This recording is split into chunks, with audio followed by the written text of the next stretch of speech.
ওগো আল্লাহ, যদি মাদ্রাসার বন্ধ শেষ হয়ে গেল, আমার বাবা একদিনও আমাকে বাড়ি বেশি থাকতে দেয় নাই। আগের রাতে আমি ঘুমাই, গভীর রাতে হঠাৎ করে আমার কপালের উপরে এক ফোঁটা গরম পানি অনুভব করে আমার চোখ মেললাম, তাকায় দেখি আমার বাবার পাশে বসে কান্দে। লাভ দিয়ে উঠে বসে বললাম, আম্মু রে, এত রাতে কেন ঘুমাও না? এখানে যে কেন কাঁদো? আমার মা কান্না করতে করতে বলতেছে, রে বাবা, কালকেই তো মাদ্রাসায় চলে যাবি। এ বাবা, তোকে পাঠাইয়া ঘুমাইতে পারি না, খাইতে পারি না, আবার যাবি, আমি কেমনে থাকবো? কিন্তু তোরে দিয়া দুনিয়া চাই না রে বাবা, একটাই মাত্র আশা, যদি কোনদিন খবর পাস আমি মা দুনিয়ায় না, ওদিন আমি মায়ের জন্য দোয়া করবি, আমি মাকে ভুলবি না।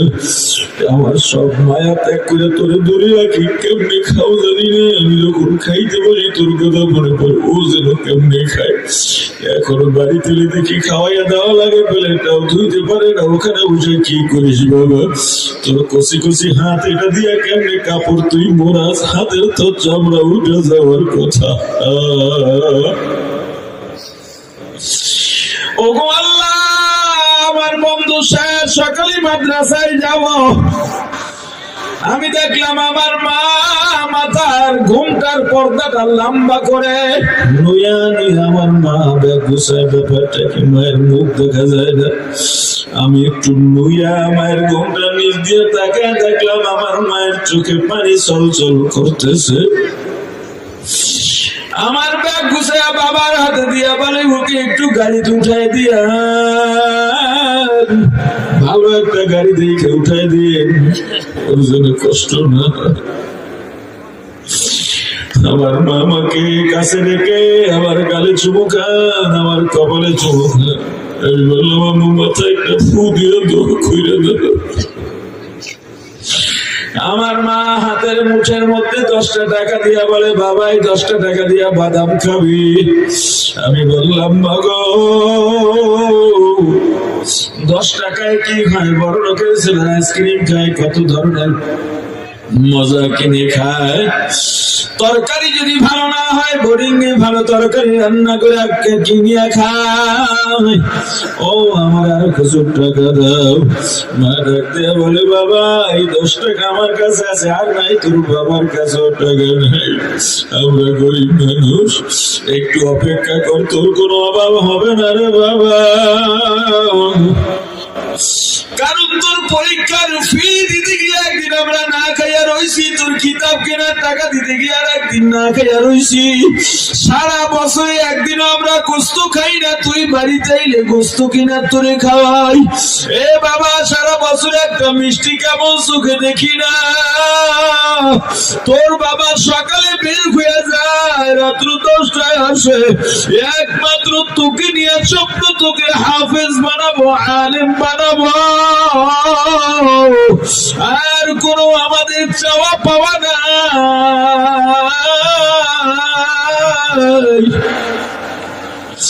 বড় লোকের ছেলেরা যখন আইসক্রিম খাবে, তুই 10 টাকা দিয়ে 2 টাকার বাদাম কিনে খাবি, তো ওদের দিকে তাকাবি না। আরে মাদ্রাসায় যখন পড়তাম, মন তো দেখতো না। 7 বছর বয়সে মাদ্রাসা বাড়ি থেকে 50 কিলো দূরে। আসরের পর ছাত্র ভাইরা খেলতো, মনটা ভালো লাগতো না। মাঠের বাড়ির তাল গাছে ঘুরাই ঘুরে বাড়ির দিকে তাকাইয়া তাকাইয়া কাঁদতাম। হুজুররা বুঝাইতো, ধৈর্য ধরে থাকো বাবা, এলেমের এত দাম, কোরআনের এত দাম, আজ বুঝবে না, কয়দিন গেলে বুঝবা। আজকে এলেম নাই, কালাম নাই, যোগ্যতা নাই, আমল নাই। এখানে যত মানুষ আছে সবার গুনাহ এক জায়গায় করলে আমার গুনাহ সমান হবে। এরপরেও এত সম্মান, এত আদর, এত কদর,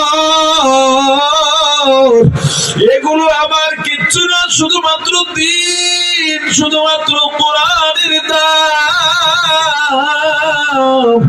এ বাউফলের আমার মা বোনেরা, প্রীত বাবাজি, যুবক ভাই, সন্তান তো কোরআন জানে না, তুমিও কোরআন জানো না, ঘরের মধ্যে কোরআনের আওয়াজ নাই, ঘরের মধ্যে কোরআনের তেলাওয়াত হয় না, এর চেয়ে বদনসিব আর কি হতে পারে আমার ভাই?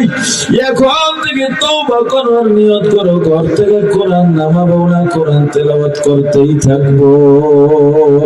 ওগো আল্লাহ, আমার বাবা ব্যাগ নিয়ে যায়, আমিও পেছনে পেছনে যাই, মনটা ভালো না, মাকে দেখছি কাঁদে। কত দূর যাওয়ার পর বাড়িটা আড়ালে পড়ে যাবে, চিন্তা করলাম আর একবার বাড়িটা দেখি। পিছনের দিকে তাকায় দেখি বাড়িতে দরজার সামনে গাছের আড়ালে আমার মা। আমার পথের দিকে তাকায়া তাকায়া কাঁদে আর হাতের ইশারা দিয়া বিদায় জানা। হাঁটতে হাঁটতে আমার বাবা বলে, বাবা রে, পিছনে কি দেখো?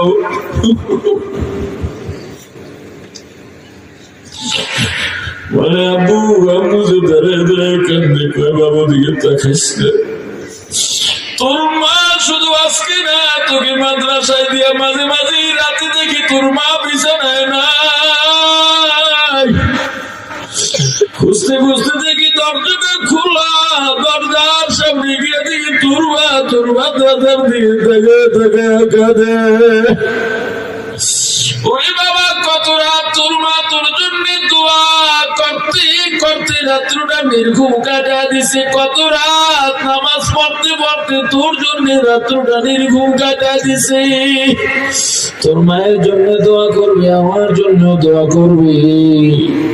বাবা আমাকে বাসের সিটে বসে সুপারভাইজারকে ডাক দেয়া বলে, সুপারভাইজার, আমার ছেলেটা বাউফল মাদ্রাসা ছেলে না, ওরে সামনে নামা দেবা, পথে গাড়ি সমস্যা নেই, একটু তোমরা খেয়াল রাখো। ছোট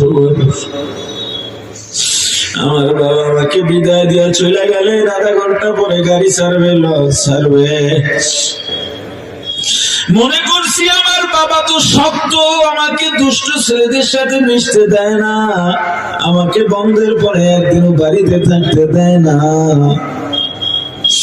মা বলতো, তোর বাবা এটা উপরে দেখায়, তোর বাবার মায়া বেশি মানতাম না, বিশ্বাসও করতাম না। কিন্তু রে, আধা ঘন্টা পরে যখন গাড়ি ছাড়বে, জানালা দিয়ে বাইরে তাকায় হঠাৎ করে তারের খাম্বার দিকে নজর পড়ছে। খাম্বার আড়ালে পরিচিত পরিচিত দেখায়, যেই বাবাকে মনে করছিলাম শক্ত, যেই বাবাকে মনে করছি বাবার মতো কঠোর আর কেউ না, তাকায় দেখলাম আমার সেই শক্ত বাবাটা আজকে শিশুর মতো কান্দে। ওগো আল্লাহ, আমার ওই মা বাবার জন্য আপনি আমাকে কবুল করেন, মা বাবাকেও কবুল করে। মালিক দোয়া করে আর বলে, আল্লাহ, আমার বাবা এখন একটা ছেলে মাসে খাওয়ার জন্য কমপক্ষে 3 থেকে 5,000 টাকা লাগে। ওগো আল্লাহ, আমার বাবা দিতে পারে না, এই বাউফল এলাকার মানুষগুলোর সাহায্য সহযোগিতায় মাদ্রাসা চলে, আমি পোশাক পাই, কিতাব পাই, ওস্তাদদের বেতনতা তো হয়ে যায়। আল্লাহ, এই উসিলায় এলাকার মানুষগুলোকে সব ধরনের গজব থেকে হেফাজত করো। তোমার জন্য তো গজব লটকে আছে, যে কোনো সময় পড়বে। মাদ্রাসার ওই ছোট্ট বালকের দোয়ার কারণে আল্লাহ তোমার উপর থেকে গজবটা উঠাইয়া নেন। এবার বলেন, এই মাদ্রাসার ছেলেদের পক্ষে থাকবেন না বিপক্ষে? রাস্তাঘাট দিয়ে ছোট ছোট ছেলে মেয়েরা হাতে পুরস্কার করে বিভিন্ন কথা বলেন, এটা বন্ধ করা লাগবেই লাগবে। ওদেরকে বন্ধ করা যাবে না। যখন রাস্তা দিয়ে হাঁটে, আল্লাহর নূরের রহমতের ফেরেশতা ওদের পাখা বিছাইয়া দেয়। এলেম শেখা অবস্থায় মারা গেলে জান্নাত বিনা হিসেবে জান্নাত শহীদি মর্যাদা। যারা বয়স্ক হয়ে গেছেন, কোরআন শিখতে পারেন নাই, যত টাকা লাগে যেমনি লাগে সব কাজ বাদ দেওয়া লাগলেও কোরআন শেখাই লাগবে। শিখবেন, নিজের দায়িত্বে শিখবেন। কোরআন শেখার বিকল্প কোনো